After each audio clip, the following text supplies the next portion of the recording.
Бұл шаһардың негізі осыдан 170 жыл бұрын қаланған. Айналасындағы елді мекендермен есептегенде, қазір мұнда 7 миллионға жуық адам тұрады. Саяхаттайым Малайзия астанасы Куала-Лумпурда.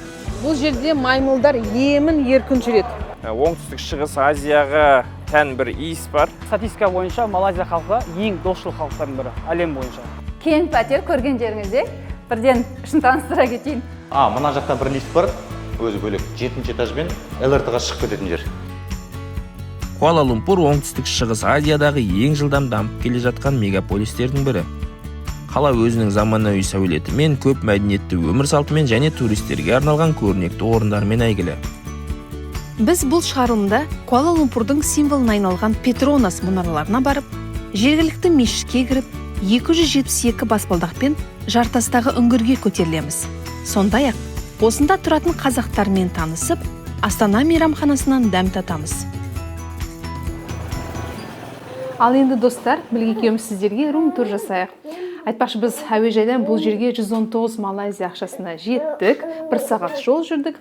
Енді қонақ үй стандартты, оң жаққа бұрылсаңыздар, әжетхана, душ, тіке жүрсек бізде қос төсек, оған қарама-қарсы бетте теледидар орналасқан. Төсектің оң жағында бізде киім ілгіш, үтіктейтін, фен, сейф. Және мына терезенің алдына мынадай безендір қойыпты, отырып жұмыс істеуге болады. Терезеден қарасақ біз не көреміз? ЛРТ. Қазір міне қызу, барлығы жұмысқа жан-жаққа кетіп бара жатыр. Жалпы бөлме стандартты, жайлы, біз тіпті таңғы асқа үлгердік. Ана жермен өтіп отырсың. Екі жігіттің ортасында. Excuse me. Қонақ үйдің маңын зерттеуге шықтық. Мына жақта кішігірім балық сататын базар бар екен. Одан кейін ана жерде Петронас ғимараттары көрініп тұр. Сәл бір оңтүстік шығыс Азияға тән бір иіс бар. Шыққан бетте балықтың иісі болды. Одан кейін тауықтың иісі болды. Одан кейін ашты бұрыштардың иісі. Одан кейін вау дедім, жеміс-жидектердің иісі, бананның жанынан өттік. Мына жаққа келдік, қайттан бір өздерінің бір ұлттық тағамдардың иісі. Сол мұрным түсінбей жатыр. Қайда келдім? Әртүрлі иістер мұрынды жарып барады. Көшеде жүрген халықты да түсінбейсің, ұлты кім? Малай бар, үндісі бар, пәкістандікі бар, арабы бар, бәрі аралас. Бұл жерде айтпақшы, қозғалыс біздегі емес, қарама-қарсы да, оң жақпен жүреді адамдар. Оң жақпен ба, сол жақпен ба? Қысқасы шатысып кеттім. Басқаша жүреді, бізден теріс жүреді ғой, біз теріс. Жоқ, бұлар теріс жүреді ғой, бізден. Білге батырым мәз деп ойлаймын, себебі үйде қыстық комбинезонмен жүрген еді, мына жаққа келіп шешінді, шортымен футболка киіп алған, жатыр. Енді әзірге қиғылық салып жатқан жоқ, сондықтан соны пайдаланып блог түсіріп жатырмыз. Байқағанымыз Куала-Лумпур көпірлер қаласы екен. Қай тұсқа қарасаң да көпір көресің. Бірнеше қабаттысы да бар. Таксимен жүрсең ақылы жолдарды пайдалануға болады. Баратын жеріңе кептеліссіз, тез-ақ жеткізеді. Алайда қала ішінде біз пойызбен қатынауды жөн көрдік. Көліктің бұл түрі жылдам әрі тиімді. Орталықта ғана жүріп қоймай, шеткі аудандарға да барады. ЛРТ, МРТ, Monorail, Clia Express. Мұнда пойыздың түрі көп. Бірінен біріне ауысқанда сәл шатасуың мүмкін, бірақ үйреніп алсаң өте ыңғайлы. This is Chowkit, yes? Yeah, Chowkit right now. We need station Bukit Nanas. Yeah. How much cost one ticket? One ticket, 190. 119. You can put 4 ringgit at the machine. I will give you 5. Can accept. Ага. At the machine, you press number 8. Қысқасы бізге былай түсіндірді, осы станциядан Букит Нанас деген станцияға барамыз. Сол станциядан 2 жол бар. Тағы да метроға отыру, немесе жаяу бару. Біз жаяу барамыз дедік. Енді сенде кэш бар ма, қолма-қол ақша бар ма деді. Бар дедім. Міне бізде қазір 5. 8 дегенді басасың дейді. Лалуан, Monorail, KL. Осыны басамыз да біз ары қарай қалай? Букит Нанас таңдайсың. Букит Нанас таңдаймын, иә. Мынау бізде Букит Нанас баратын жеріміз. 2 ересек, 3,80 болады екен. Бізге тиын қайтарды. Міне. Күшті. Және мынадай тиын. 1,20. Естеріңізде болса, Алматы метросында зағип жігіт абайсызда теміржолға құлап түскен еді. Мұнда сондай оқиғалардың алдын алу үшін жол бойына әйнектен қоршау жасап қойған. Ол пойыз келгенде ғана ашылады. Сондай-ақ әр пойызда әйелдерге арналған бөлек вагон бар. Пойыздардың жиілігі жақсы. Біріне үлгермесең, екіншісі тез-ақ келеді. Содан болар, асығып, бір-бірін итеріп жатқан жан көрмейсің. Адамдар бекетке түскен бойда қаз-қатар тізіліп, кезекке тұрады. Алдымен іштегі жұртты шығарады, одан кейін ғана өздері кіреді. Қаланы аралауға шыққанда біз Aviasales KZ-тің ары-бері жөн сілтерін пайдаландық. Ол әр ауданда не орналасқан көрсетіп, саяхатыңыздың жоспарын құруға көмектеседі. Куала-Лумпур деп таңдағанда бірінші Петронас мұнаралар шықты. Aviasales KZ-ге сенім артып, сонда тарттық. 452 метрлік бұл егіз мұнара 1998 жылы әлемдегі ең биік ғимарат болып танылған. Алайда ол атақтан 2004 жылы Тайвандағы Тайпей 101 ғимараты салынғанда айрылды.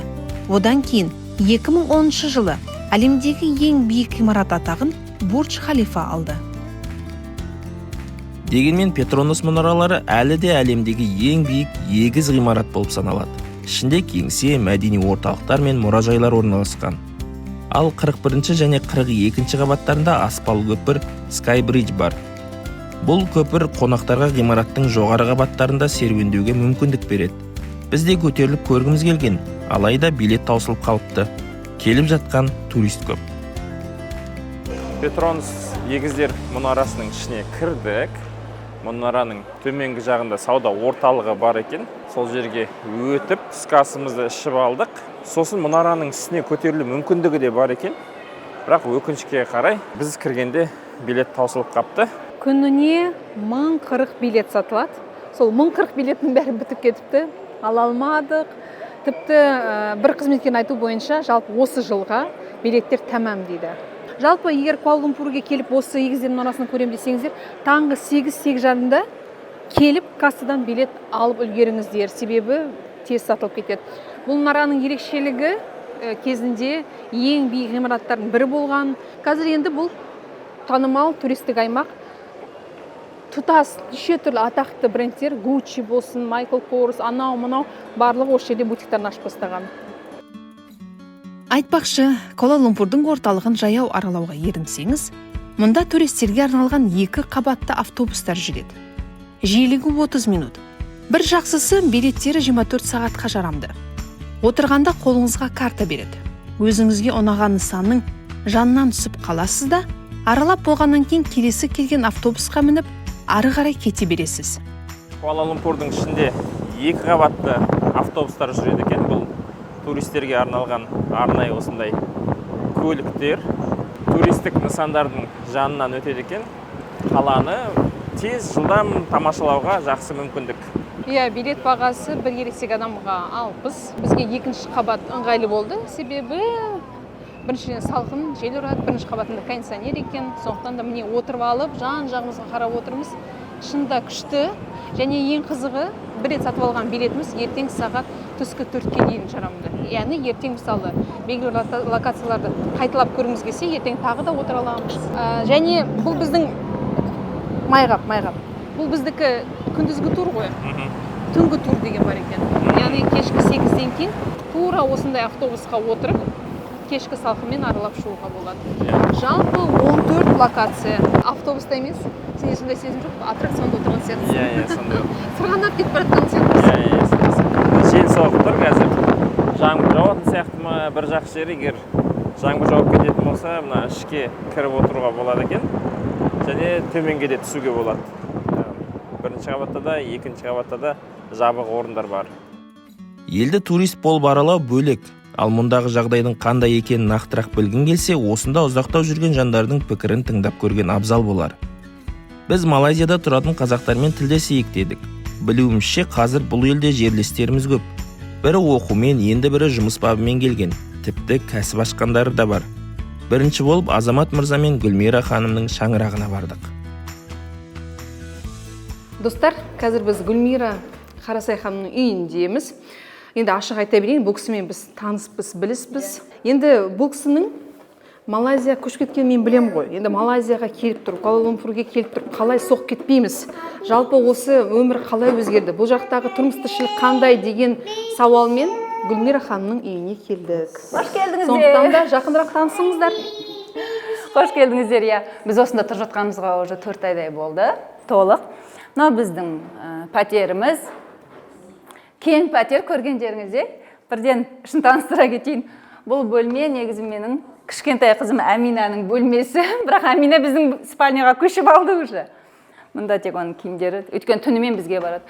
Ең басты мұнда көшіп келуіміздің себебі ол менің үлкен ұлым Бекзат, жасөспірім. Жасөспірімнің бөлмесі сразу көрініп тұр, оған тиісуге болмайды. Жеке шекарасы қазір мықты жастардың. Негізі осы Бекзатқа сапалы білім беру мақсатында келген болатынбыз. Әрі өзіміз білім алғымыз келді. 150 квадрат метр, бастапқыда 5500 рингитті төлеп, қосымша депозит дәл сонда 5500 рингит. Оны ай сайын төлеп отырамыз. Енді бұл сумма, яғни сумманы көтермей аренданың ақысын 1 жыл бойы сақтайды. Мынау біздің зал, балкон және үлкен бедрум. Жоғарыда айтқандай, Амина біздің бөлмемізге көшіп алды. Амина бер шық. Бұл біздің бөлме. Бөлмелері өте кең, ұнайды бізге. Кухня бар. Кухняның арғы жағында бізде үй күтушісі бар. Қызметкеріміз, көмекшім. Сол кісінің жеке бөлмесі бар. Яғни ол кісі бізбен бірге өмір сүреді. Ол енді жеке шекарасына өтпей-ақ қояйық. Ол кісінің біз бірден келген кезде осы пәтерге орналастық. Тамақтарына кішкене үйренісу қиын болды. Одан кейін бертін келе көмекші алып, оған қазақша тамақтарды үйретіп жатырмыз. Қазір өзінің арнайы сілтемелерге өтіп, қазақша тамақтар пісіреді. Осы үйіміз. Ар жағы B, C блок деп бөлінеді. Мына жағы A блок біздікі тұратын жер. 6 этаж парковка, әр квартираға 2 орын беріледі. 7 этажы демалыс орындары. Бассейні, тренажерка, қазір барып көрсетем. Теннисный корт, сондай бөлінеді өзі. Ол бәрі түгел осы аренданың ішіне түгел кіреді. Бір квартира арендаға, контрактқа 1 жылға отырылады, ай сайын төленетін сол. Мысалы бізде 5500 рингит деп жазылды ғой. Қонақ келсе, мына бірінші этаж, мына осы бірінші этаж визитор деп аталады. Кірген кезде қай блокқа айтса, сол блокқа сай жібереді да, сол өзінің визитор деген орындары тұрады, ана жақтарда жазылып тұрады. Сол жерге келіп, өзі қойып береді. Мына жақта бір лифт бар, өзі бөлек 7 этажбен ЛРТ-ға шығып кететін жер. Даламен айналып керегі жоқ, прямой осымен түсіп, сразу ЛРТ-ға өтіп кетуге болады. Сіздер Алматыда жүріп, бұл жақтан қалай үй таңдадыңыздар? Оған бізге көмектескен менің құрбым Назым. Бірден айтайын. Өйткені біз әу баста Англияға көшеміз деп дайындалдық. Одан бөлек мен ұлымды шетелде оқытуға дайындалдым кәдімгідей. Ол менде инвестиция арқылы Бекзаттың оқуына деген мүлдем тиісуге болмайтын ақша болды. Бекзат 7-ші сыныпты бітірген соң жаздық мектепке барып келді Англияға. Барып көріп күшті болды, бірақ Бекзат оралғаннан кейін бізде отбасылық виза шықпай қалды да. Сөмкеміз жиналып тұрғандықтан, мейлі Лондон болмаса да, тым болмаса қайда барамыз деп отырған кезде мен сториде құрбымды көрдім. Америкадан келіп Астанада тұрып жатты, одан кейін осында саяхаттап келдік деді. Білемін осында саяхаттап жүрген Назымның, Данияр мырза екеуі, бірақ кейін олар баламызды орналастыратын осындай мектеп таптық деді. Негізі мектеп саласында Назым өте мықты білетін маман. Мен Назымға жаздым осылай. Бір кезде 2 күн өтіп мен оған жаздым, билет алып қойдық деп осылай келді. Енді Алланың бұйырғаны осы болар. Малайықтар асықпайды. Өте асықпайды. Бұл жерде жұмыс уақыты басталады. 8-де басталса, 8:30-ға дейін бір жұмыс істейді. 8:30-да гимн орындалады, әнұраны. Сосын барып 8:30-дан арғадай жұмыс басталады. Бірақ 9 жарымдарда 40 минутқа ма бірдей бәрі орындарда жоқ болып кетеді. Сөйтсем, олар завтрак ішеді екен. Одан кейін барып сол 10-нан бастап арғадай 12-ге дейін 2 сағат жұмыс істейді. 12-ден бастап 2-ге дейін официальный обедтері болады екен. И 2-ден 5-ге дейін 3 сағат жұмыс істейді, сонымен жұмыс бітеді. 7-ші этаж, мына парковканың үсті, ойнап демалатын өзінің дворы. Қонағыңыз келсе, охранаға бір айтып, менің қонағым келеді, мен қонақ күтемін десе, қай уақыттан сұрап, өздері мына жерге қойып береді, ешкім өтпейтіндей. Мына жаққа түгелде қонақ күтуге болады. Пикникке андай шашлық жарты етем десе де сондай заттары бар, арендаға салуға болады. 15 мың теңге ма, 12 мың теңге аласыз. Бір күнге полный. И мына жақты полностью береді. Мына жақта міне бассейн. Үлкен бассейн болады, үлкен взрослый. Кішкене балаларға арналған. Мына жағында саунасы бар, бассейннен шыға салып, соңғы балаларға 17 жасқа дейін рұқсат жоқ. Но егер офисқа айтып қойса, мен баламмен бірге кірем десе, рұқсат береді. Дәл осылай 2 тренажерный залдары бар. Біреу ар жақ бетінде, арғы 2 блокқа ортасында. Біреу мына осы жерде, мына үлкені 2-ші этажда. И мына кішігірім кафесі. Бұл жерде көп кейбір тамақ ішетін жерлердің бәрі таңғы сағат 7-6 жарымда ашыла береді. Өйткені Малайзияда таңертең сағат 6-та ерте таң намазына тұрады да, таң намазынан кейін завтрак ішіп, сразу жұмысқа кете береді. Сол үшін соған арнап кейбір жерлер сөйтіп ашық қойған. Залдары түгел қандай режимда заниматься етіп, тренировка жасаймын десе де бәрі бар. Мен өзім келдім, 94 килограмм болдым, шын айтайын. 1,5 ай тренировка жасадым, бір жағынан мына жақтан күннің ыстығы бар. Қазір 85 мың ғой. 9 килограмм жоқ қой. Он почти 10 килограмм тастатсам деп айтуға болады. 3 беговая дорожка, вело, жеңілмен қандай режимді қабылдаса да, соны алып заниматься етуге болады. Залдан бөлек осындай кішігірім, бұдан да кішкентай, осындай бір жартылай ғана ма, сондай ғана арғы 2 блоктың ортасында осындай тоже тренажерный зал бар. Малайзия өз кезінде өзінің еліне мына Американың, Англияның мықты университеттерін, мықты мектептердің филиалдарын ашуға рұқсат берген. Бұл жерде сол американдық, англиялық білімді қолжетімді түрде алуға болады. Қазір мысалға Бекзаттың оқитын мектебі IB мектеп. Енді біз мына жақта ашығын айта берейін, $15,000 төледік осы биылға. Біздің елде ол қымбат, әрі IB ол тек 10-11 сыныптарда ғана бар. Басты себеп көшуімізге осы Бекзаттың білімі болды. Әрі өзімізде қазір енді бұйырса, менің жолдасым мен менің ағылшын тіліміз бір орташаға жетпейді, өте төмен деңгейде деуге болады. Сондықтан оны жақсарту үшін осында жолдасым екеуміз білім аламыз, осында жоспарларымыз бар. Мектепте бұларды 2 рет лагерьге кетті. Алдыңғы лагері мысалы неге кетті да, қаланың бір сетінде, таулы бір сияқты, жота сияқты аймақта еш соцсетсіз, ештеңкесіз, тек мынандай қол ұста дейді ғой, балға ұстап, шегеға үйреніп, сондай нәрсеге үйретті. То есть адамды өмірге үйретіп отырды, баланы. Тек күнде сабаққа басын тық қоймайды да, сол жағынан күшті. Менде скоро экзамен дейді да, жақсы дедім, дайындалып отыр да, мен келдім, ол бір задание орындап отыр ма десем, презентация дайындап отыр да. Сонда презентацияға да. Презентацияны қазір мысалы біз жасап отырмыз ғой, мысалы сондай нешті IT-ді оқып, сөйтіп жүрген. Олар уже 8-ші класста жасап отыр. Өмірдегі сол мынандай неге қандай нәрсеге, осындай лайфхак сияқты нәрселерге көп уақыт бөледі екен да олар. Кітаптан сен мына кітаптың ішінен жаттап ал деген тема жоқ. Береді тақырып, түсіндіреді, основасын түсіндіреді, қалғанның бәрін только өмірлікпен алып қосып отырып үйретеді екен да. Сол жағы күшті екен.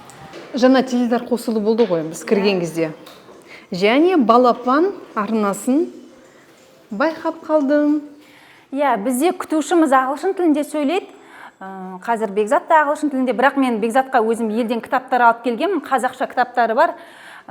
Әдейі Бекзат сол несін ұмытпасын деп, тілін ұмытпасын деп, ол мына Google туралы, Nike туралы қазақша кітаптар оқиды. Бекзат мынандай шешендік өнер, Google мен Nike туралы кітаптар өзінің бөлмесінде аудим. Бұл Бекзаттың кітаптары, бизнес туралы. Және елден әдейі мына мен келінім Зина кетерде, мен айтып едім, ой болмағанда бір әліппе керек еді, өйткені Аминаны мен ол жақта ең алдымен ана тілінде сөйлеуді үйренсін деп, сіңілім келінім Зина беріп жіберді, мынаны біз өзіміз елден сатып алып келгенбіз. Елден келетін қазақтар болса, біз тапсырыс беріп, көрермен алдырып, сол кісілерден алдырып отырмыз, қазақша кітаптар. Және біз осында міндетті түрде мультфильмдерді қазақша қосамыз. Есікті аш, есікті жап. Үйде Амина тек қазақша сөйлеседі менімен. Азамат ағылшынды үйреніп жүр, ол өзінше ағылшынша көп практиковать ету керек. Біздің үй күтушіміз, көмекшіміз ол ағылшын тілінде, Бекзат қазір басым бөлігі ағылшын тілінде. Амина, мен осылай кітап, мультфильм төртеуміз қазақша сөйлеп жүрміз. Мен негізі балабақшаға бергем, кейін шығарып алдым. Өйткені балабақшада көбіне малай тілінде сөйлейді, интернешнл балабақша бар, ағылшын тілінде сөйлейді. Бірақ менің өзім әкем де қаталды, бұрын бізде бала күнімізде айтатын, 7 жасқа дейін тек қазақша сөйлеу керек. Аминаның тілі толық қазақша шыққаннан кейін ғана осы жердің балабақшасына беру жоспарым бар. Достар, біз білім тақырыбын қозғап кеттік, ендеше сәл тереңдейік. Біздің елімізде де халықаралық стандартқа сай білім беретін мектептер бар. Солардың бірінде, яғни Thomas Education'да біздің қыздарымыз Аягөз бен Бегім білім нәрін алып жатыр. Ендеше Thomas Education бас директоры Бауыржан мырзамен таныс болыңыздар. Бауыржан мырза, Thomas Education'да қандай халықаралық бағдарламалар іске қосылған? Сұрағыңызға көп рахмет. Бұған жауап беру үшін жалпы мына мектептегі халықаралық стандарттар не үшін керек деген сұраққа қысқаша жауап берейін. Енді әлемде 100-ден астам мемлекеттер бар ғой. Әр мемлекеттің өзінің мемлекеттік стандарты бар. Оқушылар басқа елдерге барып, мысалы мықты университеттерге оқуға түседі. Сол кезде университеттер қандай стандартқа біз қараймыз, қандай стандарттың нәтижесі бойынша бағалаймыз деген сұрақ туындайды. Енді осы сұраққа дұрыс жауап алу үшін университеттер халықаралық стандартқа қарайық деген бір шешімге келді. Осы стандарттардың ең алыбын, ең үшеуін айтып кетейін. Олар мысалы халықаралық бакалавриат, немесе international baccalaureate дейді оны.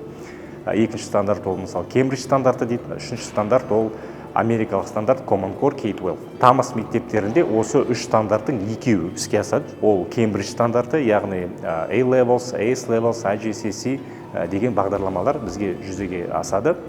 Екінші стандарт, яғни 2,5 оқушы біздің жаңағы физика, математика бағытындағы, лингвистика бағытындағы оқушылар осы америкалық Common Core K-12 стандарты бойынша білім алады. Осы бағдарламаны тәмамдаған оқушы әрине де әлемнің ең үздік университеттеріне оқуға түскен кезде тек қана қазақстандық аттестатты ғана көрсетпей, соның жанында халықаралық аттестатты да көрсетеді. Бұл аттестат қандай артықшылық береді балаға? Мысалы, қабылдау комиссиясы жұмыс істеген кезде, егер екі оқушының арасынан мысалы таңдау керек болса, біреуінің бағасы жақсы, бірақ ол қазақстандық ГОСО дейміз, яғни қазақстандық стандарт. Екіншісі ол сол қазақстандық стандарт және қосымша мысалы америкалық бағдарлама, я болмаса Кембридж бағдарламасының емтиханның жоғары нәтижесімен келіп тұрған аттестаты бар. Әрине де екінші баланың жаңағы грант алуға мүмкіндігі өте жоғары болады. Мысалы, Тамыз Education бір түлегі осы Малайзияның 100% грантын ұтып алды дейді. Биыл қазақ бөлімінің Тамыз Education'ның бір түлегі биыл Малайзия университетінің, Ксиамен университетінің толықтай грантын ұтып алды. Бірақ ол қазақ бөлімі бойынша ғана. Бізде мысалы физика, математика бағытындағы орыс бөлімінің түлектері де жыл сайын бізде толық грантқа шетел университеттеріне түсіп жатыр. Керемет. Білімді жастарымыз көп болсын және осындай мықты мектептеріміз де көбейе берсін. Білім демекші, Малайзиядағы қазақ студенттерінің жағдайын білу үшін Дін Мұхаммедпен кездестік. Ол Asia Pacific университетінде халықаралық қатынастар мамандығын оқып жатыр. Мен бұл Малайзияға 2023 жылдың тамыз айында келгенмін. Сол уақыттан бастап Малайзияда өмір сүріп жатырмын. Ол кезде мен қаланың сыртында, яғни Ксиамен университетінде оқыдым, сол жақта тұрдым. Ал енді қаланың былай өміріне араласып, қаланың енді былай шыққанда өміріне кіргеніме осы бір жарым айдың көлемі болды. Қаланың қазір ортасы тұрып жатырмын. Қазір енді Asia Pacific университеті, яғни AP университетіне оқып жатырмын. Мамандығым халықаралық қатынастар, Шымкент қаласынанмын. Басында шыны керек ұнамады, яғни ауа райы бізде енді бұл жақта қапырық дейме телей бересің бір жағынан.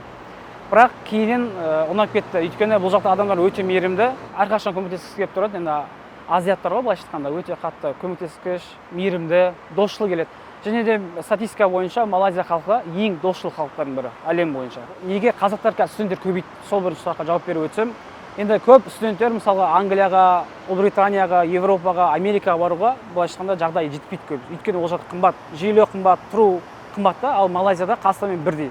Сол себепті оларға тиімді қазір студенттер көбеюде. Бірақ осы ковид бар ғой, 21-20 жылға келді, бірақ ковидтен бұрын бір 8-9-дай қазақ болған деседі.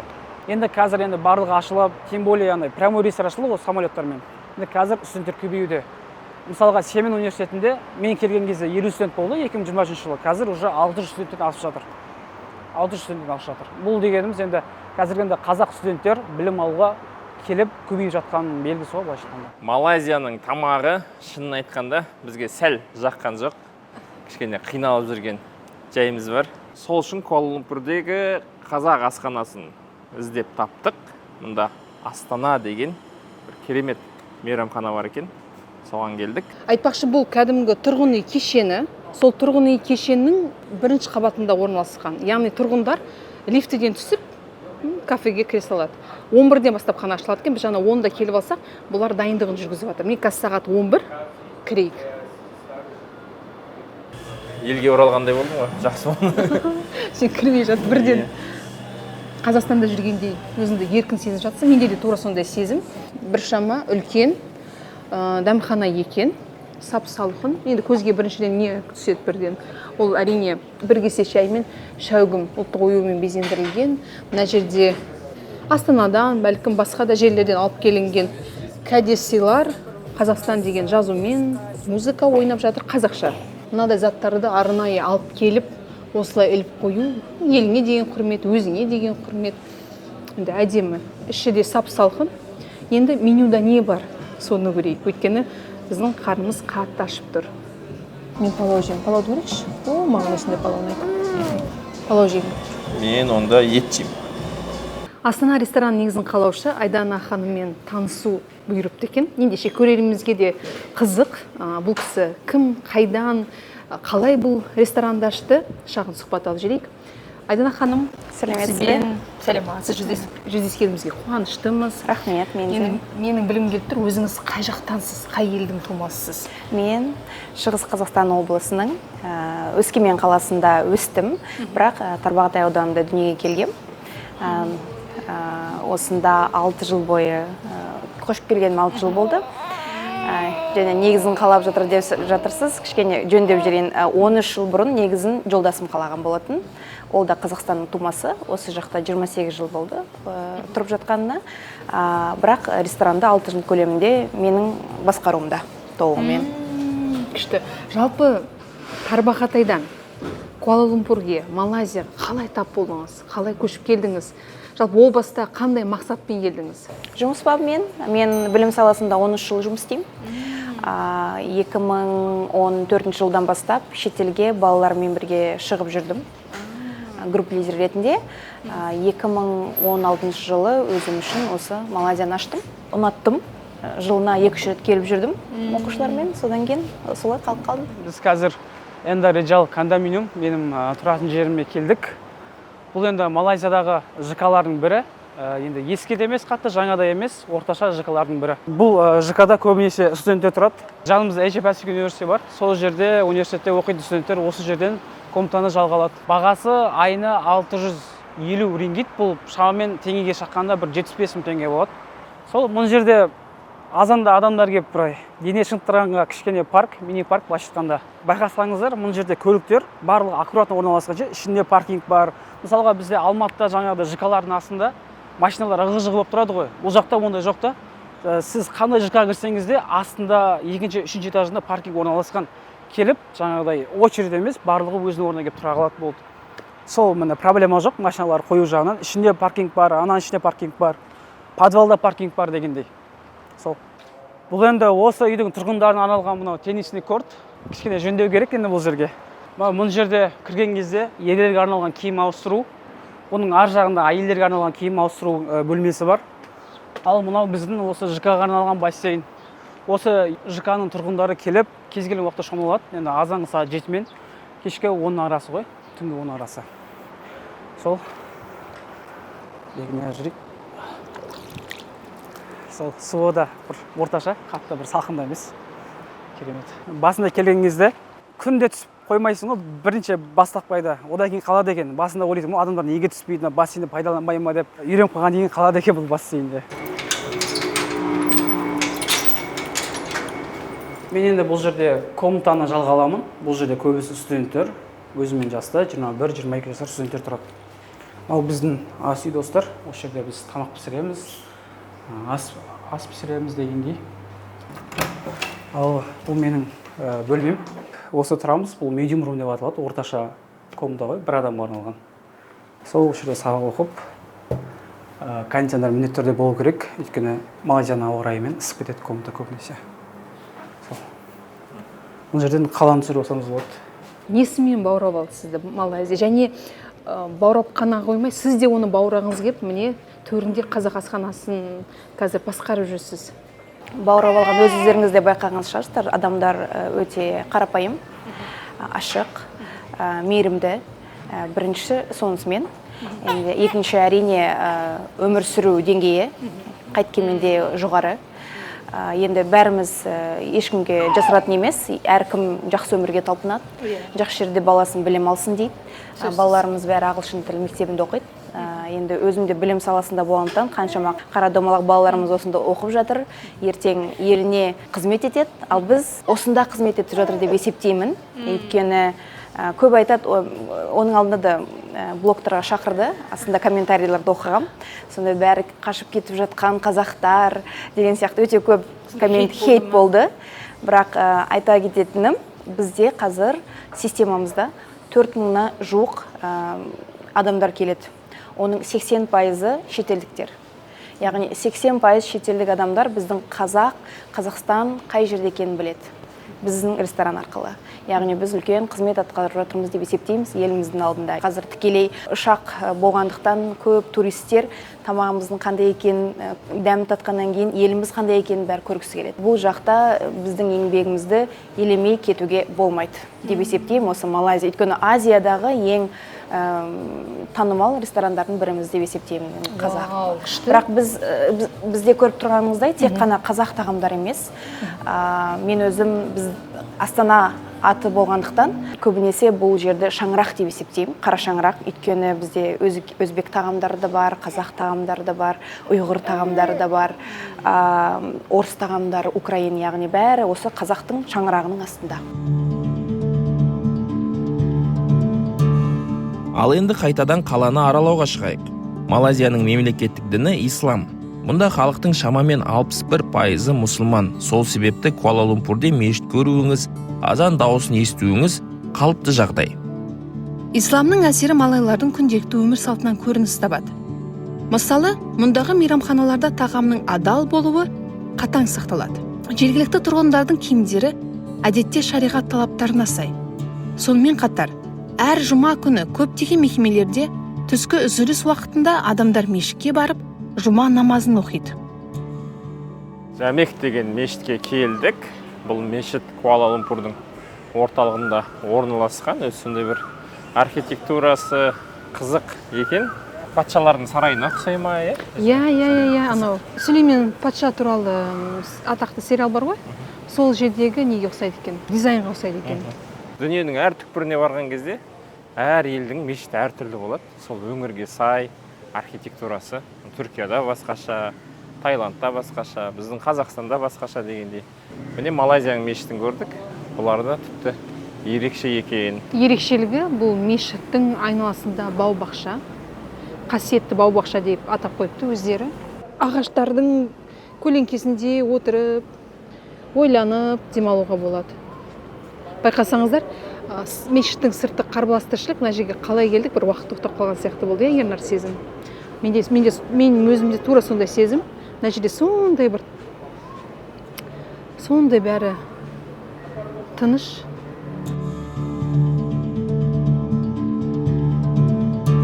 Жәмек мешіті Куала-Лумпурдегі ең көне мешіт болып саналады. Ол 1909 жылы салыныпты. Клаң мен Гомбаг өзендерінің тоғысында орналасқан. Мешіттің сәулеті үнді және мавритан стильдерінің әдемі үйлесімімен ерекшеленеді. Мұнда тек мұсылмандар ғана емес, мәдениетке қызығатын туристер де жиі келеді.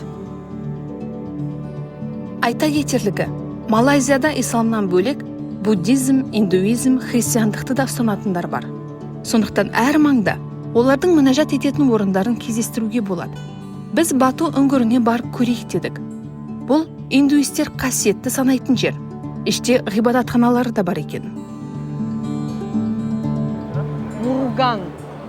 Бұл үнділер үшін құдай болып есептелінеді. Осы жерге келу арқылы қажылық жасайды ғой. Ең 272 баспалдақпен көтеріліп, ана жерде осы Муруган құдайына сыйынады. 272 баспалдақпен біз де көтерілеміз қазір. Жоғарға көтерілген кезде ол жақта үлкен үңгір бар екен.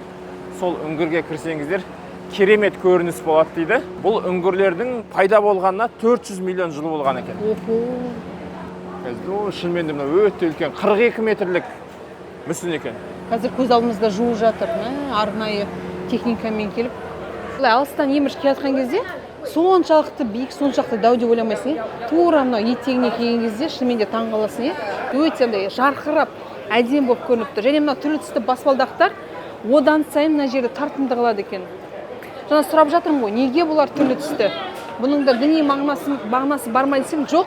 Бұл жай ғана туристерге осы локацияны, осы нысанды тартымды қылу үшін 2018 жылы боялды. Мен сөмкемді тастап кеттім. Себебі бұл жерде маймылдар емін еркін жүреді. Жалпы мынау не ғой? 4 баспалдақ, біз қазір екіншісімен келе жатырмыз. Ал жан жағынан сауық сайран салып жүрген маймылдар сөмкеге таласуы мүмкін. Қолыңда тамақ болмаған абзал, сусын болмаған абзал. Өйткені келіп, шабуылдап, қолыңнан тарта алуы мүмкін. Қоқ жинап жүрмін. Тамақтың қалдықтарын жемекші ме? Жеттік әйтеуір. 272 ма қанша баспалдақ болды? 272. Маған енді аздау көрінді, өйткені медеудің баспалдағынан шығасың ба? Бұдан бетер шаршайсың. Ол жерде 800 екен ғой, е? Бәсе? 4 есе аз екен ғой, бәсе? Онда дым емес екен ғой. Бірақ әдемі көрініс, керемет. Андай бір үлкен үңгірдің ішіне кірдік. Төбеден су тамшылап жатыр. Андай бір қызық құлап түсетін сияқты қазір жартастар бар ғой. Баспалдақ бітті екен деп ойласақ, тағы да бір 50 шақты баспалдақ бар екен алдымызда. Одан да биікке көтерілуге болады.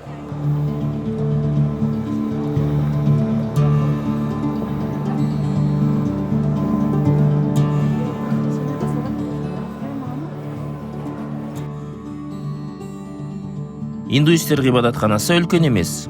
Оған кірмей айналаны қызықтап қайттық. Үңгір табиғаттың өзі салған биік күмбез іспеттес. Мұнда уақыт тоқтап қалғандай. Төбедегі тесіктерден күн сәулесі сығалап, ғасырлар сыры сақталған тастарды нұрға бөлейді. Әр тұсқа тамған тамшылардың дауысы ғажайып әуен қосылып тұрғандай әсер қалдырады. Бұл жерден жақсы көңіл күймен шықтық. Кешкі асты қазақтармен отырып іштік.